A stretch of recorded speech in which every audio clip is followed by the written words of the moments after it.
एक बार की बात है जब झुकेपुरवा गांव में डोगेश ने एक मुर्गी फार्म खोला था। फिर डोगेश बोला, अरे बहनचों मत, ये मुर्गियां इतने कम अंडे देती है, ऐसे तो मैं जल्दी अमीर नहीं बन पाऊंगा। ऐसा मुर्गा लाना पड़ेगा जो इन मुर्गियों की जल्दी जल्दी चुम्मत दे और ज्यादा अंडे पैदा हो। फिर डोगेश चौधपुर जाता है। फिर वहाँ एक मुर्गे वाले से डोगेश कहता है, मुझे एक तेज तरातेदार चौधु मुर्गा देना। मुर्गे वाला डोगेश को चौधु मुर्गा दे देता है। फिर डोगेश चौधु मुर्गा लेकर आ जाता है।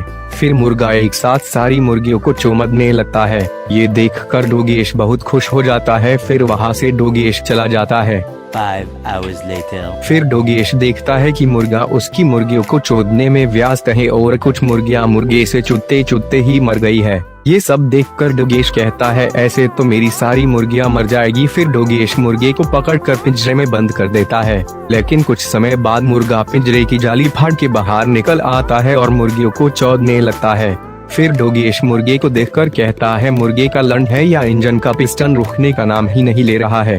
फिर डोगेश मुर्गे को पकड़ता है और इस बार कमरे में बंद कर देता है। लेकिन मुर्गा कुछ समय बाद फिर से कमरे का दरवाजा फाड़ के बाहर निकल जाता है और मुर्गियों को चौदने लगता है। ये सब देखकर डोगेश बहुत परेशान हो जाता है और फिर मुर्गे को पकड़कर कहता है, अरे बहनचों मत, तुझे तो अब मैं शाम के खाने में पका कर खा जाऊंगा।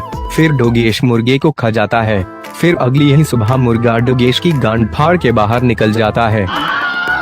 फिर डोगेश बोलता है, साला ये दुख का खत्म नहीं होता बे।